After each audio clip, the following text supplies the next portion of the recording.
Bonjour les amis, on retrouve notre évangile de Luc au chapitre 13, les versets 18 et 21.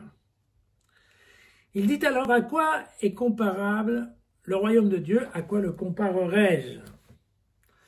Il est comparable à une graine de moutarde qu'un homme prend et plante dans son jardin. Elle pousse, elle devient un arbre et les oiseaux du ciel font leur nid dans ses branches. Il dit encore, à quoi comparerai-je le royaume de Dieu?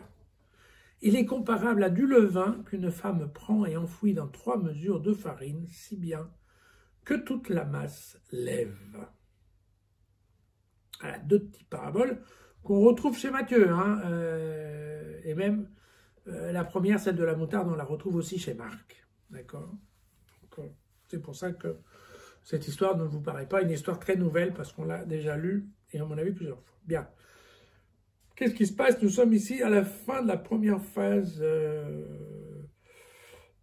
du voyage vers Jérusalem. À partir de demain, on va accélérer dans le mouvement. Et Luc, en fait, veut nous montrer que l'évolution de la foi en Dieu à travers Jésus est un mouvement de fond assez parallèle en fait au mouvement que lui va faire en direction de Jérusalem. Et donc, dans ce mouvement de fond, d'expansion, si vous voulez, il y a deux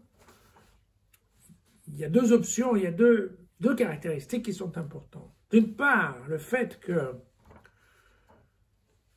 le développement de la foi est une puissance transformante. C'est-à-dire qu'il parle bien d'une petite graine de moutarde qui, en peu de temps, en fait, devient un grand arbre, même si, pour être très honnête, la moutarde, ça fait plutôt un arbuste qu'un arbre dans lequel les oiseaux viennent faire un nid. Mais bon, ce qui est vrai, c'est que de toute façon, la plante de la moutarde, quand elle est grande, elle n'a plus rien à voir avec la toute petite graine de la moutarde. Et si elle n'a plus rien à voir, ça veut dire qu'il y a vraiment eu une transformation. D'accord? Et ça, c'est un des points que Luc aime insister. Le deuxième point sur lequel il veut insister, c'est que cette expansion de la foi, elle est irrépressible. Parce que vous savez, c'est ça l'image du levain que la dame met au milieu de la farine, c'est qu'une fois que c'est mis avec de la farine, avec de l'eau, tout ça, ça fermente et ça fermente. Une fois que c'est mélangé, c'est plus la peine, on ne peut rien faire. La fermentation, elle a démarré. Et la pâte, elle lève. Vous pouvez faire ce que vous voulez, vous n'arriverez pas à empêcher qu'elle lève. C'est exactement la même chose que quand on rajoute de l'eau sur un coin en bois, vous savez, pour écarter par exemple 2 pièces de métal, ou une pièce de métal qui est coincée contre un caillou, et on rentre un coin en bois, on met de l'eau dessus, et évidemment, le bois gonfle et ça permet de séparer les deux.